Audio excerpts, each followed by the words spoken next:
Welcome back, ladies and gentlemen. Now we start our interview with our dear guest, Mr. Abdel Rahman, political analyst, journalist, and writer.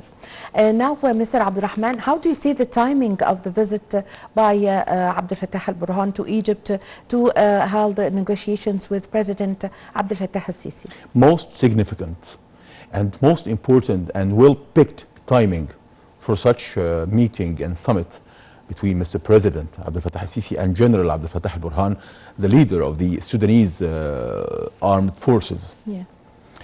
It represents a new step towards strengthening the relations between the leadership in Egypt and the legitimate leadership in Sudan.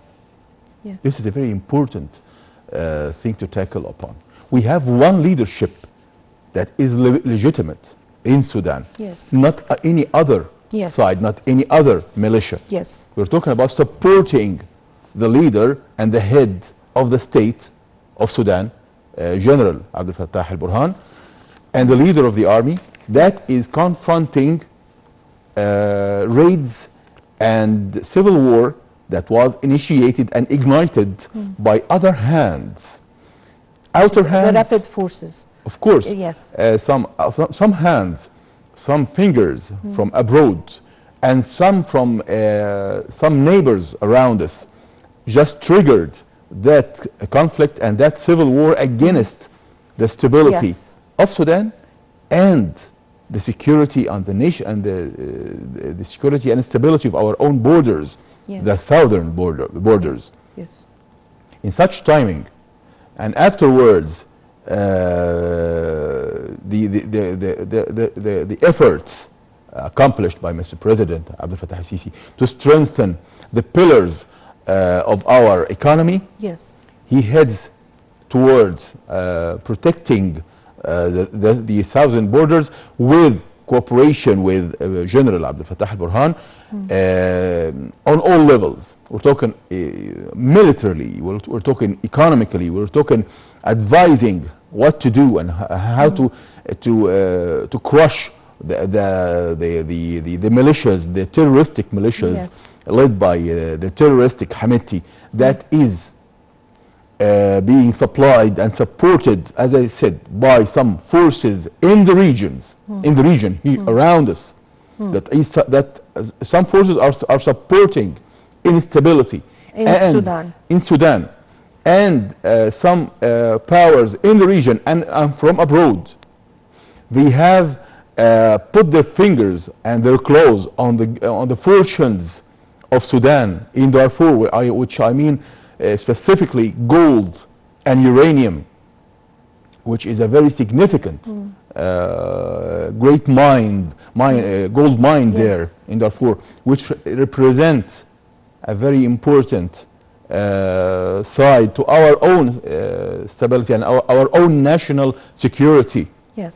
Our relations with Sudan is not just friendly relations. Yes. We're talking about the Egyptian national security and the Egyptian borders, southern borders, that can never be protected from one side. Yes. It takes two sides to protect those borders. Yes. The southern, and of course General Abdel Fattah al-Burhan has accomplished a lot in such matter, and he is facing those conspiracies against his own nation, his own country, which is the other half of our own country. We are totally one nation divided in two countries. Yes.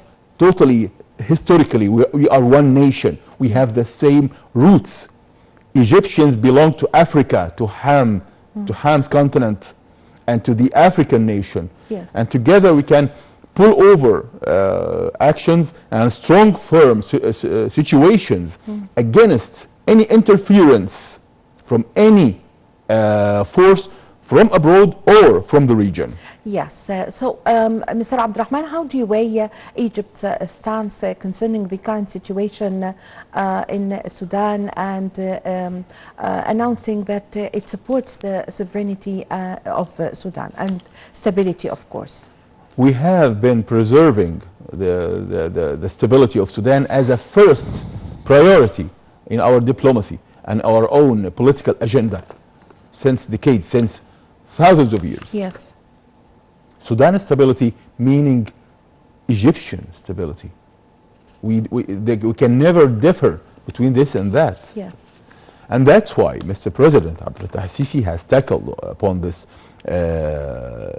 summit with General Abdel Fattah al-Burhan to communicate and cooperate and to search all the tools, all the means, all the ways to preserve the stability of Sudan. By all means, we have militarily influence in Africa. This is a friendly and brotherly influence. We protect our own race, our own nation. Egypt is the higher ground and the arm and the shield and the armor that is protecting Sudan, as well as protecting all Arabic nations and the Arabic East. Yes. And from this concept, I believe that the whole world realizes now that Egypt has never forgotten Sudan and has never let go the stability of Sudan. Yes.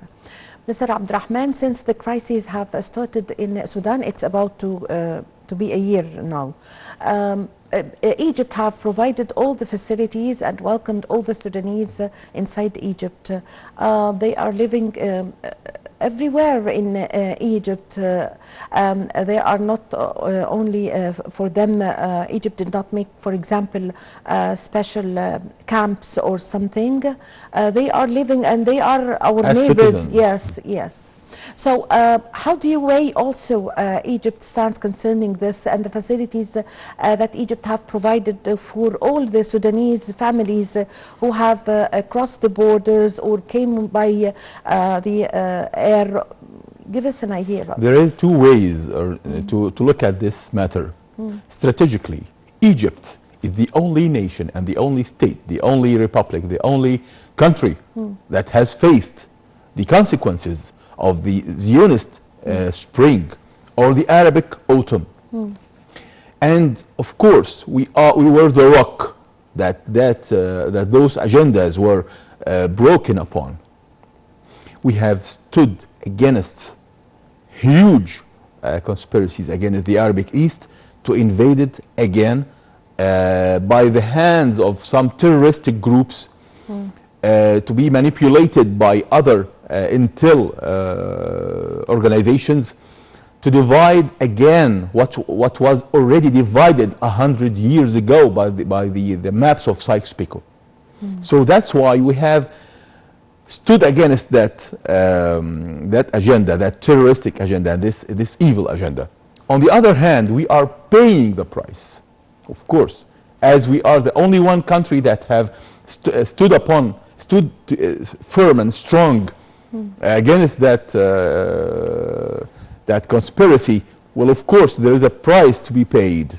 Yes. And we are welcoming all the countries all around us that was demolished, divided. Sudan was not divided before 2011. It's now divided. Even more. We have, and now the militias and the powers behind the militias from abroad and from the region, trying to divide it again once more, and to have an independent, unlegitimate state in Darfur.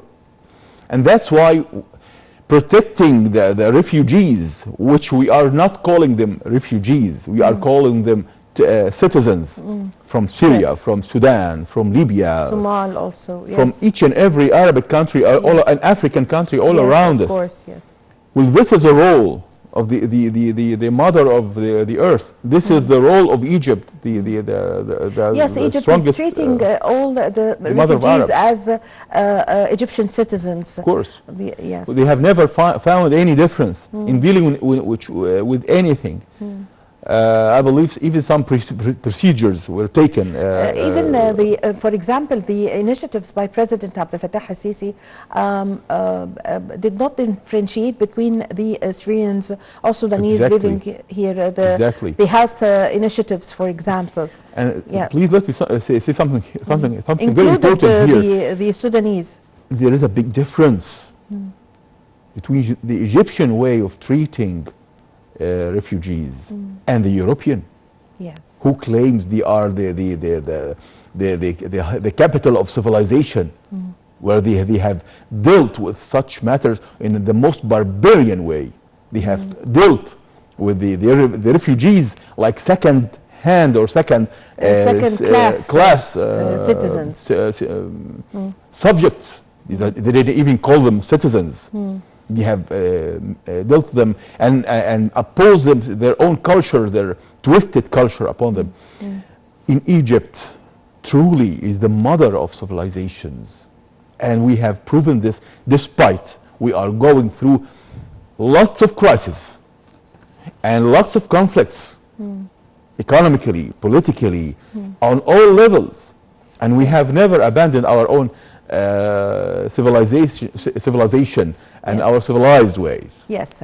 Mr. Abdurrahman, also, how do you see the coordination or the importance of the coordination between Egypt and Sudan concerning the regional conflicts? Well, of course, cooperation together and making a solid and united stand can only strengthen the situation of General Abdel Fattah Burhan and the Sudanese army. Yes. We are not recognizing any other force on Sudan except the leadership of the army that is leading the country until they rebuild itself again after the years of chaos. And of course, without Egypt's support against the evil hands that are trying to undermine the stability in Sudan, there can never be stability in Sudan. Yes. I'm sure about Mr. President Abdel Fattah al-Sisi has been taking care of that matter along with General Abdel Fattah al-Burhan. Yes, Egypt was always supporting Sudan before the conflict, the latest conflict started. There was, for example, the Sudanese people suffered from the floods. Egypt have reacted by providing all the help and the equipments and the humanitarian aid for Sudan. So Egypt was always, in any crisis that happens in Sudan, is always supporting. So this is one of the examples, which is the floods. What would you say concerning this? If we have helped Turkey, the far north, how couldn't we be helping our own neighbors, our own brother, our own blood and flesh and same civilization that we have? Of course, we have helped the Sudanese nation, the Sudanese people, and we are supporting them. And I believe that communicating and regaining stability in Sudan will be reflecting more prosperity to the Egyptians as well as Sudanese. Together we can build our own trade roads, our own commercials projects, and we have still having hopes that such conflict in Sudan will be ended soon, so we can again regain stability and start and regain our communications and trade lines and commerce with Sudan, which is a very significant line of life here to the Egyptians. Again, and also cooperating and organizing our own situations towards the Renaissance Dam that is a threat to our own nation, our own two states. Yes. Is a critical and first priority to the both leaders. Yes.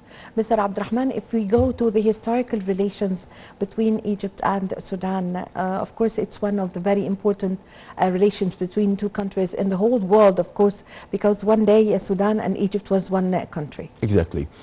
There is 10,000 years of the Egyptian civilization, and after 5,000 years of the beginning of the Egyptian civilization, the kingdoms in Sudan have prevailed and learned and absorbed the Egyptian culture, and that's why we have shared a lot in common culturally politically.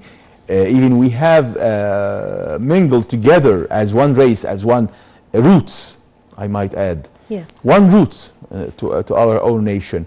And someday, I'm sure that the unity of Misr and Sudan will come back again, and will be re-established. Yes. It's a very important, significant to the whole Arabic and the African national security and international security. Yes. Mr. Abdurrahman, to what extent does the President Abdel Fattah al-Sisi and President Abdel Fattah al-Burhan are keen on strengthening the economic relations, especially in the field of trade? Well, of course, we have a strong and historical trade lines between Egypt and Sudan, and we have historical ties in this matter. Only we need to activate it, only we need to reactivate it again in the most strong way.